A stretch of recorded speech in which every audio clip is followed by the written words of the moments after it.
الشیطان الرجیم بسم اللہ الرحمن الرحیم وَإِذْ تَعَذَّنَ رَبُّكُمْ لَئِنْ شَكَرْتُمْ لَأَزِيدَنَّكُمْ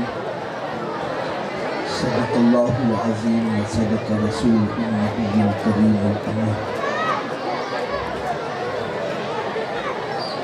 سب سے پہلے تو میں ایک بات عرض کروں گا،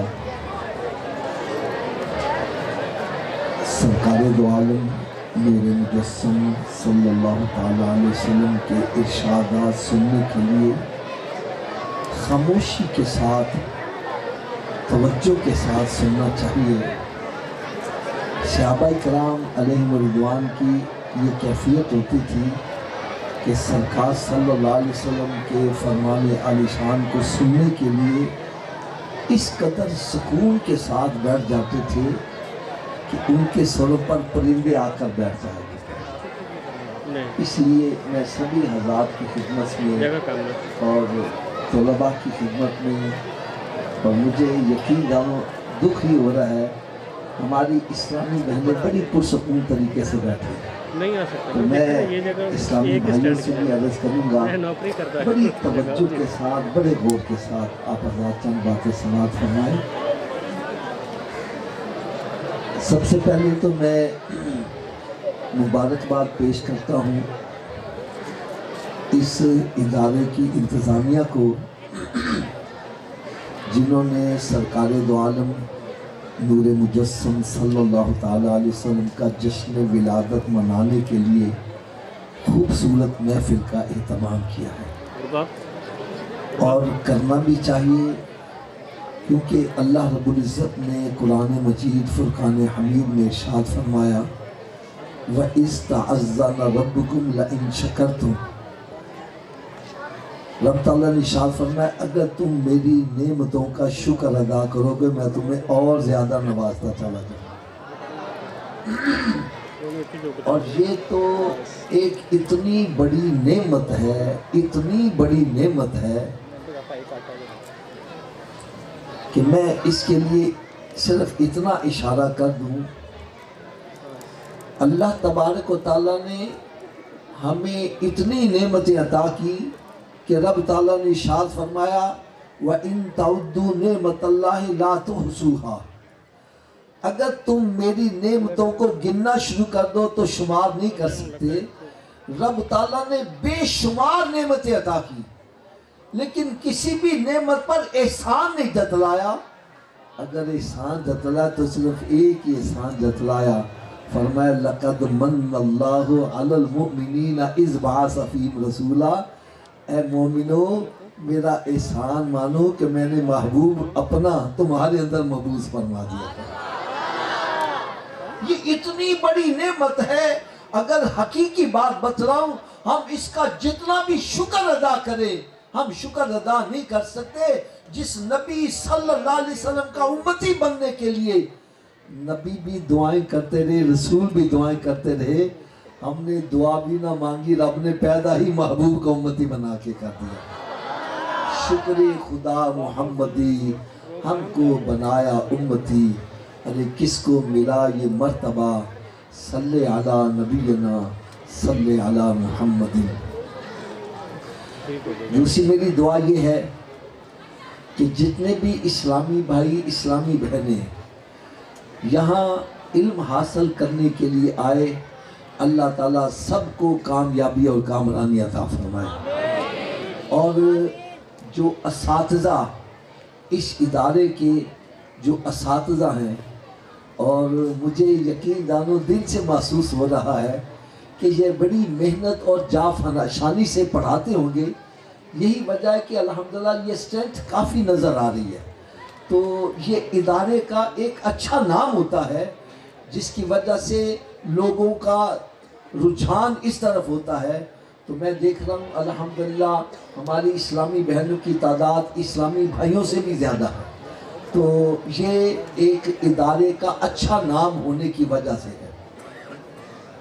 لیکن میں آج آپ کو کچھ ایسی باتیں بتلاؤں گا جس میں ہماری دنیا بھی بہتر ہو جائے، آخرت بھی بہتر ہو جائے۔ میں ابتدا حضور داتا گنج بخش رحمت اللہ تعالی علیہ کے ایک فرمان عالی شان سے شروع کروں گا۔ آپ ارشاد فرماتے ہیں خوش قسمت ہے وہ بندہ جو خود تو مر جائے لیکن اس کی نیکی زندہ رہ جائے۔ یار یہ بڑی توجہ سے سننے والی بات ہے، بڑے غور سے سننے والی۔ میری اسلامی بہنیں اور ان کو پڑھانے والی جو اساتذہ ہیں، ٹیچر، وہ سارے بڑے توجہ سے سنیے گا۔ آپ ارشاد فرمائے خوش قسمت ہے وہ بندہ جو خود تو مر جائے لیکن اس کی نیکی زندہ رہ جائے۔ اور اگلی بات بڑی کڑوی کہہ گئے، فرمایا بدبخت ہے وہ بندہ جو خود تو مر جائے لیکن اس کا گناہ زندہ رہ جائے۔ اس کا مطلب کیا ہے؟ ایک بندہ مرنے سے پہلے کسی کو نمازی بنا گیا ہے، کسی کو قرآن پڑھنے والا بنا گیا ہے، کسی کو نیکی کے راستے پہ لگا گیا ہے، کسی کو اچھے اخلاق سکھا کے چلا گیا ہے۔ اب خود تو مر گیا ہے، اب نیکیاں نہیں کر رہا، اس کا نامہ اعمال بند ہو چکا ہوا ہے، لیکن وہ نیکیاں کرنے والے جو زمین پر چھوڑ آیا ہے وہ زمین پر نیکیاں کرنے کے ثواب اس کو قبر میں پہنچتا رہے گا۔ اور اگر مرنے سے پہلے کسی کو بری طرف لگا گیا ہے، برے کاموں میں لگا گیا ہے، نشے کی طرف لگا گیا ہے، چوری کی طرف، ڈکیتی کی طرف، بے حیائی کی طرف لگا گیا ہے، اب وہ خود تو مر گیا ہے، خود نہیں گناہ کر رہا، نامہ اعمال اس کا بند ہو گیا ہے، لیکن جو گناہ کرنے والے چھوڑ آیا ہے وہ زمین پر گناہ کریں گے، گناہ اس کو، عذاب اس کو قبر میں پہنچتا ہے۔ لہٰذا میں سب کی خدمت میں ادب سے عرض کروں گا، خدا را اس زندگی میں کوئی ایسے کام کر جاؤ ہم مر بھی جائیں ہماری نیکی زندہ رہتا ہے۔ اور میں جتنے بھی اساتذہ ہیں وہ میل میں ہیں یا فیمیل میں ہیں، ان کو میں عرض کروں گا کہ تمہارے ہاتھ ایک گولڈن چانس آیا ہے، گولڈن چانس آیا ہے۔ یہ جو پنیری آپ کے پاس آئی ہے یہ گیلی چھڑی کی مانند ہے، اس کو جدھر موڑو گے مڑ جائے گا۔ اب ان کا رخ چاہے مدینے کی شرارت کر دو یا گناہوں کی طرف کر دو، یہ تمہارے کہے پر عمل کرے گا۔ میں کسی کی بات نہیں، اپنی ذاتی باتیں آپ کو بتلاتا ہوں۔ مجھے ابھی تک یاد ہے، یہ 1967 کی بات ہے، میں 6ٹھی کلاس میں پڑھتا تھا، اور مجھے ابھی تک یاد ہے اسلامیہ ہائی سکول مصری شاہ، اور ڈی سیکشن ہمارا ہوتا تھا۔ 6ٹھی کلاس میں ہمارے انچارج تھے بشیر صاحب، اور 7ویں میں تھے حاکم علی۔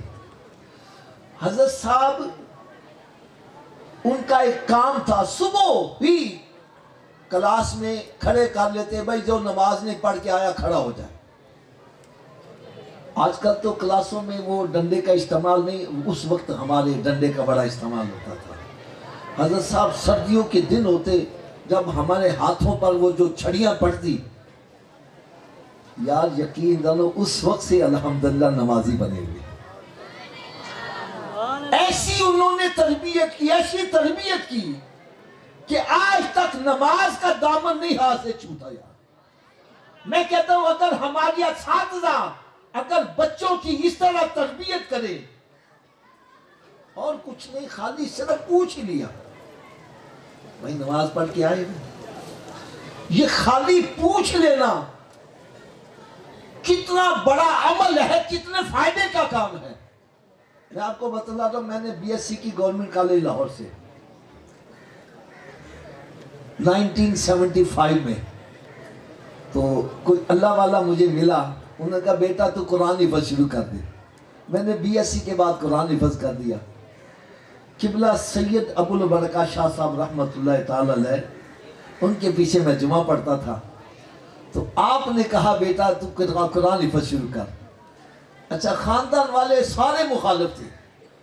بھائی ہر بندہ چاہتا ہے یار بی ایس سی کر لی تھی ان کی تو جا کے نوکری کرے دی بیاہ کریے ساری ذمہ داری ختم ہوئے. میں حفظ کرنے میں لگ گیا. تو سارے خاندان والے مخالف تھے. لیکن سید صاحب کی بلا وہ کیا کرے وہ ڈنڈا نہیں پکڑتے تھے. جب بھی میں نے جانا پوچھنا بیٹا کون سا پارا ہو گیا میری جان نکل جاتی. میں کہتا یار سید صاحب کے پاس گیا ان کو کیا جواب کچھ نہ کچھ کر کے جاؤں. یار ان کے پوچھنے سے اللہ تعالیٰ نے مجھے حافظ قرآن بنا دیا. صرف پوچھنے سے ہی. تو یار اگر ہم بھی جا کے اپنی بیوی سے پوچھ لے, بچوں سے پوچھے بیٹا نماز پڑھی ہے, کلاس میں پوچھ لیا بیٹا نماز پڑھی ہے آپ نے, جنہوں نے نہیں نماز پڑھی ذرا کھڑے ہو جائیں. یقین جانو پھر بار بار جب آپ بات کریں گے, مجھے ابھی تک وہ شعر یاد ہے. ہمارے میٹرک میں پڑھتا تھا تو ایک ہمارے انچارج تھے, انہوں نے ایک شعر اپنا بلیک بورڈ پر لکھ کے کہا تھا یہ یاد کرو زندگی میں کام آ جائے گا. وہ شعر ابھی تک مجھے یاد ہے. شعر تھا جو پتھر پہ پانی پڑے متصل تو بے شبہ گھس جائے پتھر کی سل. پانی اور پتھر کا جوڑ کچھ نہیں ہے. پانی نرم چیز ہے لیکن پتھر بڑا سخت چیز ہے. لیکن اگر قطرہ قطرہ آپ پانی گرانا شروع کر دو پتھر میں سوراخ کر دے گا. اور فرمایا تو قطرہ نیکی کا گرا, یہ پتھر دلوں کے اندر ایسا سوراخ کرے گا جہاں سے مدینہ شریف نظر آئے گا.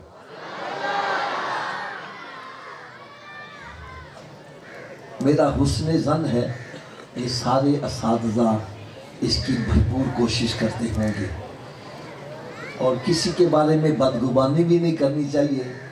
ایک مرتبہ مجھے شکر گڑھ کے علاقے میں جانے کا اتفاق ہوا تو میں نے ان سے پوچھا, میں نے کہا آپ کیا کام کرتے ہیں؟ کہتے ہیں ہم ادارہ چلاتے ہیں, اسکول چلاتے ہیں.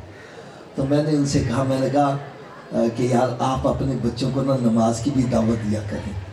حضرت صاحب خدا کی قسم ان کی بات ابھی تک مجھے یاد ہے. کہنے لگے ہم نے بچوں کی ایسی تربیت کی ہے کہ کوئی بچہ بے وضو کلاس میں بیٹھ نہیں سکتا. باوضو ہو کر کلاس میں بیٹھتے ہیں, اور ہمارے بچوں کی یہ عادت ہے فارغ وقت میں بیٹھے درود پاک پڑھتے رہتے ہیں. اور میں ابھی چند دن پہلے اسپائر کالج گوجرا میں وہاں بیان کے لیے گیا. یقین وہاں پر بھی وہ کہنے لگے حافظ صاحب آپ بتلا کے گئے ہمارے اسٹوڈنٹس میں ایسا کمپٹیشن چلا ہے لڑکوں اور لڑکیوں میں کہ دیکھتے ہیں کہ کون زیادہ درود پاک پڑھ کے ہمارے پاس ڈپازٹ کرواتا ہے, نوٹ کرواتا ہے. تو میں نے دیکھا لڑکیاں وہاں پر الحمدللہ بہت آگے بڑھی. ایک ایک بچی میں ایک ایک مہینے میں کئی لاکھ مرتبہ درود پاک پڑھتے ہیں. میں بھی آپ کو ایک تربیت کرنے لگا ہوں. آپ حضرات یہاں سے چھٹی کر کے گھر جاتے ہو تو کوئی بچے راستے میں گالی گلوچ کرتے ہوئے, کوئی گانے گاتے ہوئے, کوئی شرارتیں کرتے ہوئے جاتا ہے. اگر سب کام چھوڑو میرے آقا پر درود و سلام ہی پڑھتے جاؤ, واپس آؤ درود و سلام ہی پڑھتے آؤ. بلکہ ایک اسلامی بہن کا مجھے پھول آیا, خیر آپ نے وہ نام بھی شاید سنا ہو, پھول نگر.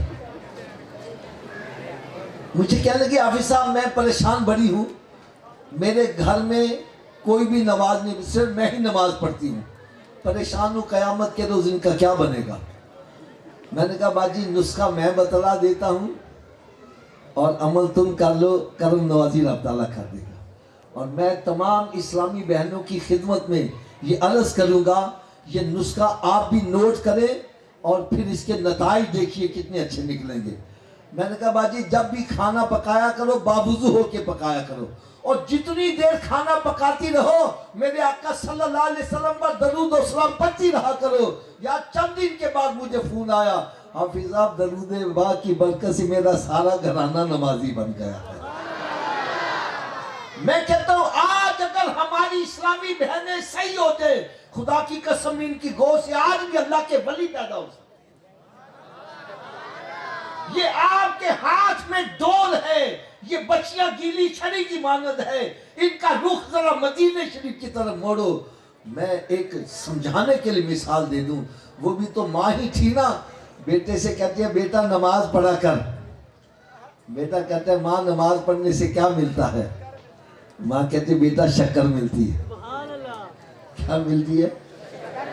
بچے نے نماز شروع کر دی، جائے نماز بچھا کے نماز پڑھے، ماں شکر کی پڑیا بنا کے نیچے رکھ دے، بیٹا نماز پڑھ کے فارغ ہو، جائے نماز اٹھائے، نیچے سے شکر کی پڑیا نکل آئے، بچہ پکا نمازی بن گیا۔ ایک دن قافلے کے ساتھ جا رہا ہے، نماز کا وقت ہو گیا، بچے نے شور، او قافلے والوں رکو، انہیں کہا کی ہو گیا؟ کہ کہنا نماز پڑھنی ہے۔ سبحان اللہ، اللہ اللہ اللہ، کہ نماز پڑھنے سے کیا ملتا ہے؟ کہنا شکر ملتی ہے۔ آج ماں خود نماز نہیں پڑھتی، بچے کو خاک کہے کہ نماز پڑھ، استاد خود نماز نہیں پڑھتا، بچے کو کیا کہے گا نماز پڑھ۔ اگر خود بچوں کو نمازی بنانا چاہتے ہو، خود پہلے نماز پڑھ۔ بچے نے شور مچا دیا، قافلے والوں رکو، انہیں کہا کیا ہو گیا؟ کہنا نماز پڑھنی ہے۔ کیا ملتا ہے؟ شکر ملتی ہے۔ کہنا شکر کیسے ملے گی؟ کہنے کا دیکھو میں پڑھ کے دکھاتا ہوں۔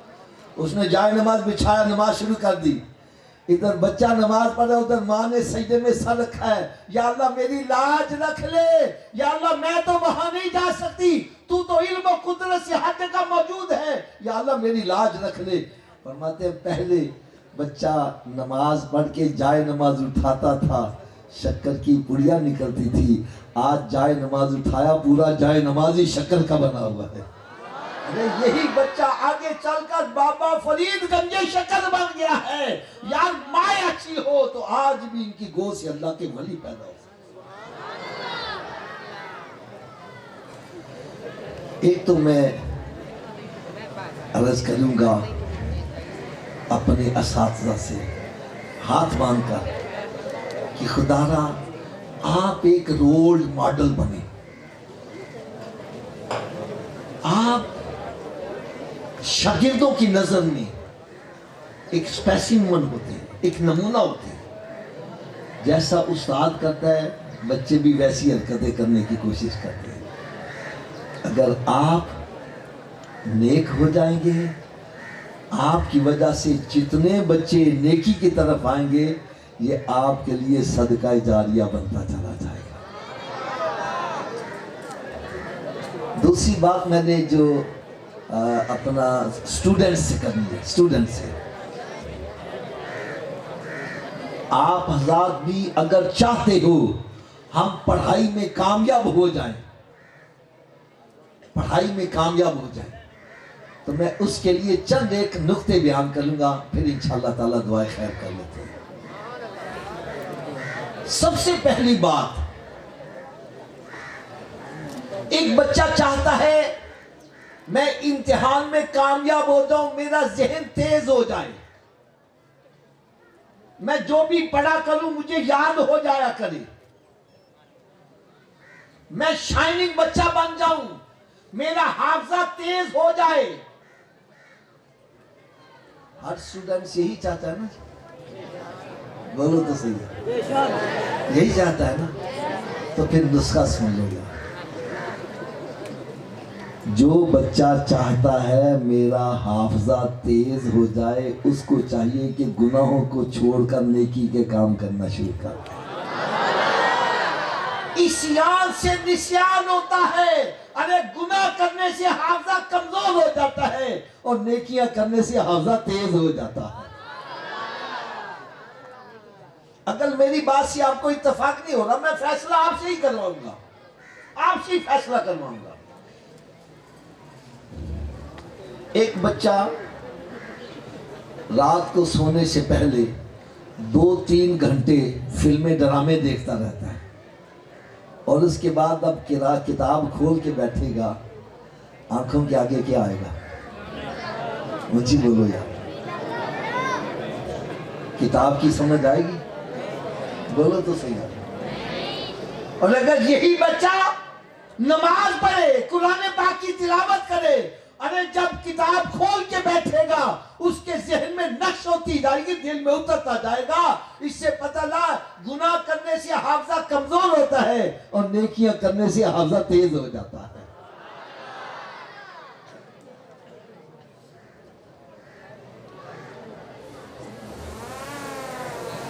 اور اس کے ساتھ ہی میں ایک بات اور عرض کروں. اچھا اس کو تھوڑا سا اگر بند کر دیں تو آپ کی مہربانی ہوگی, بچوں کی توجہ بٹے گی, تھوڑی دیر توجہ سے سنا جائے. حضرت صاحب ایک ڈاکٹر ہے, اللہ تعالیٰ ہر مسلمان کو بیماریوں سے محفوظ رکھے, اور جو بیمار ہو چکے ہیں اللہ تعالیٰ ان کو شفاء کاملہ بھی عطا فرمائے. میں سمجھانے کے لیے ایک بات کہنے لگا ہوں. ایک ڈاکٹر کے پاس مریض جاتا ہے, ڈاکٹر اس کو چیک کر کے کہتا ہے حضرت صاحب آپ چھوٹا گوشت چھوڑ دو, آپ جی بڑا گوشت چھوڑ دو, تسی میٹھا کھانا چاہ دو, تسی نمک کھانا چاہ دو. ہم ڈاکٹر سے لڑائی کرتے ہیں یا اس کا کہا مانتے ہیں؟ بولو تو صحیح, مان لیتے ہیں نا. حالانکہ وہ ہمیں ہمارے مزاج کے خلاف بات کر رہا ہے. ہمیں مٹھائی پسند ہے, وہ مٹھائی سے منع کر رہا ہے. وہ ہمیں نمک پسند ہے, وہ نمک سے منع کر رہا ہے. ہمیں چھوٹا گوشت پسند ہے, بڑا گوشت وہ اس سے منع کر رہا ہے. ہم اس سے لڑائی نہیں کرتے بلکہ اس کی بات مان لیتے ہیں. کیوں مانتے ہیں؟ ہم چاہتے ہیں یار جو یہ جانتا ہے ہم نہیں جانتے. ڈاکٹر جو بھی کہہ رہا ہے میرے فائدے کی بات کہہ رہا ہے. کیوں جی حضرت صاحب؟ ڈاکٹر جو بھی کہہ رہا ہے میرے فائدے کی بات کر رہا ہے. اگر میں نے ڈاکٹر کی نہ مانی تو میری صحت خراب ہو جائے گی. لہذا چاہتے ہوئے بھی بندہ میٹھا نہیں کھا رہا, چاہتے ہوئے بھی وہ نمک نہیں کھا رہا. کیوں؟ ڈاکٹر نے منع کر دیا ہے. تو بھائی میں کہوں گا کروڑوں ڈاکٹروں کی حکمتیں ایک طرف ہو, میرے آقا کا فرمان ایک طرف ہو, اس کا مقابلہ نہیں کر سکتے. میرے آقا صلی اللہ علیہ وسلم سے بڑا کوئی طبیب ہو سکتا ہے؟ بولو تو صحیح. تو جب سرکار نے منع کر دیا بد نگاہی نہ کرو, تو بد نگاہی میں بھلائی سمجھ رہا ہے. جب سرکار نے فرمایا نشہ نہ کرو, فرمایا ماں باپ کا ادب و احترام کرو, اساتذہ کا ادب و احترام کرو, جھوٹ نہ بولو, وعدہ خلافی نہ کرو, بے حیائی کے کام نہ کرو, تو اس میں بھلائی چاہتا ہے. یاد رکھو میری بات, یہ میرے تمام اسٹوڈنٹ توجہ سے سنیں. ڈاکٹر کی بات نہیں مانو گے تمہاری صحت خراب ہو سکتی ہے, اور نبی کا کہا نہ مانا تیرا ایمان برباد ہو سکتا ہے. لہذا یہ بات اچھی طرح ذہن میں کر لو کہ میرے آقا صلی اللہ علیہ وسلم 70 ماؤں سے بھی زیادہ پیار کرنے والے ہیں. اگر سرکار صلی اللہ علیہ وسلم نے کسی چیز سے منع کر دیا ہے تو میرے بھلے کے لیے منع کیا ہے, اور کسی کام کے کرنے کا حکم دیا ہے میرے بھلے کے لیے کیا ہے. سرکار میرے برائی میں نہیں ہے, میری بھلائی کے اندر ہے.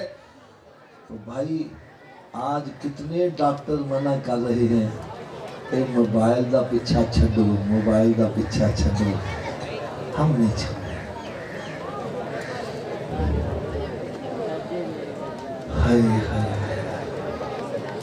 یار ایسے ایسے کیسز آ رہے ہیں, بچے بیچارے معذور ہو رہے ہیں, آئی سائٹ ویک ہو رہی ہے, اینکیں لگا رہے ہیں, ڈاکٹر بتلا رہے ہیں یہ سکرین کی لائٹ بچے کی آنکھ کو نقصان پہنچاتی ہے, اور پھر ہم بیٹھے کچھ نہیں تو گیم کھیل رہے ہیں.